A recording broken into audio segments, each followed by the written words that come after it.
Watch this guy's body language when he experiences the next tower exploding, which has to be 2,000 feet away from him. Is it evocative to you of a reaction that might be associated with the beginning of a gravitational collapse? Standing around, talking to each other, nodding their heads.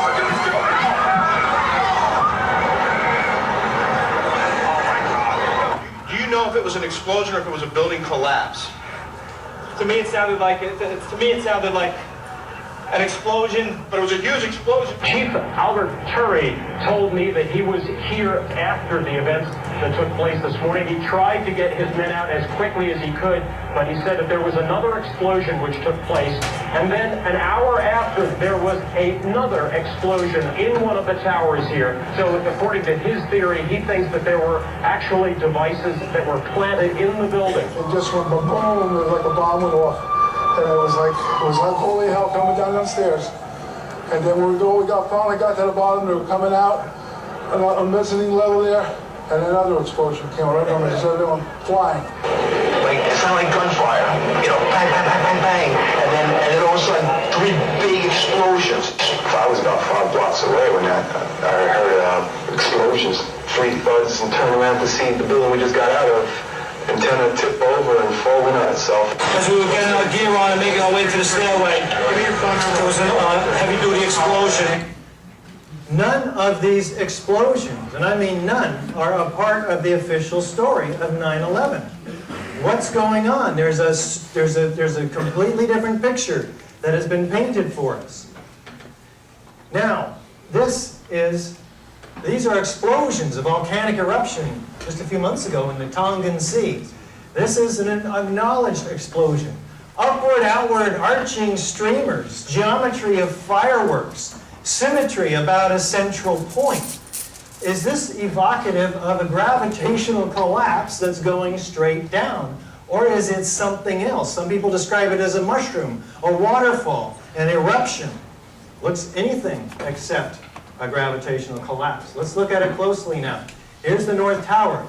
You're going to see a couple of explosions at the top, curiously enough, and then when it comes down, it's losing half its volume before it drives anything else down. Watch it once more.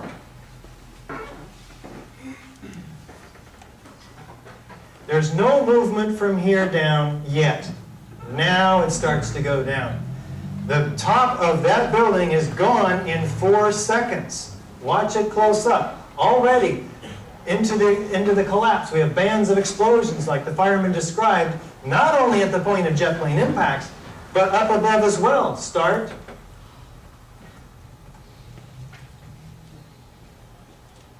Start. Stop. Start. Look at those explosions developing symmetrically around the building. We have asymmetrical damage from the fires, asymmetrical damage from the airplanes, complete symmetry wrapping all the way around the building. Watch from below.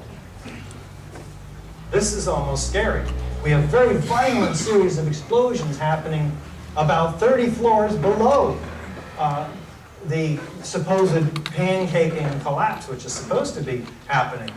Now watch closely. We have squibs coming out here, well below, and this third run, I want you to notice the lower right-hand corner, where we have, racing down faster than the debris is even falling, the diagonal corner,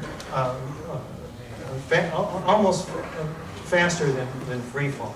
Do we have a straight-down symmetrical progression outside the footprint?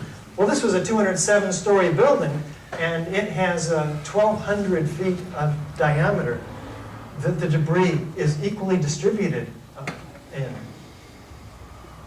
In fact, around each tower, well past the boundaries of ground zero, destroying the Winter Garden 600 feet away from the North Tower.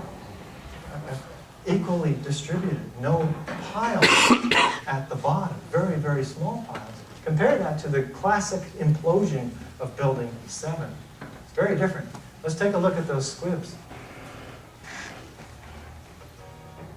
In all the videos of the collapses, explosions can be seen bursting from the building 20 to 30 stories below the demolition wave. Here,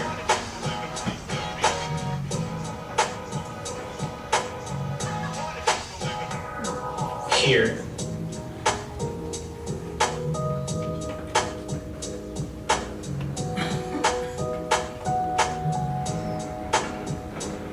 here,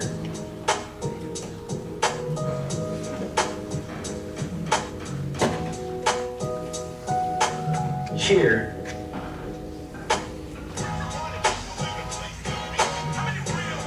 here,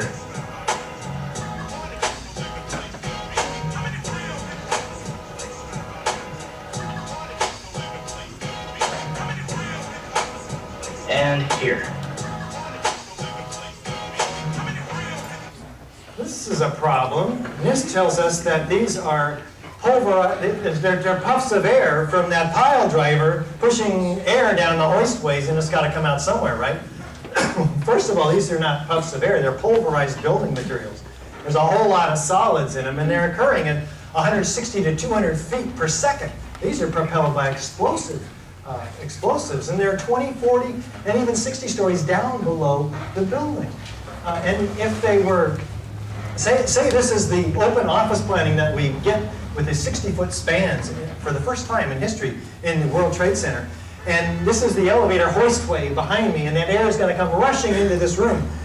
If it's going to blow out any windows, it's going to blow them all out, because the air is going to equalize before. It's not going to be these highly focalized pinpoint ejections, geometrically precise, violent, and midway between the corners of the facade.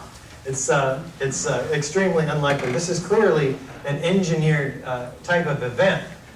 Let's take a look and see how fast this building goes. Galileo's law of falling bodies calculates the time in which an object will travel a certain distance in complete freefall. Distance, d, equals 16.8 times time in seconds squared. The South Tower was 1,362 feet tall. 1362 equals 16.08 times 84.7, or 9.2 seconds. 1 second, 2, 3, 4, 5, 6, 7, 8, 9, 10. The Twin Towers came down in nearly free fall speed. What does that mean? I mean, that's difficult. Let's try to put it into perspective. Let's say we take a 15-story building and hold it up with a giant crane, and next to it, over nothing at all, this one, next to it, the same building, but over another building, say with 80,000 tons of structural steel designed to resist that force with a safety factor of 3 to 5.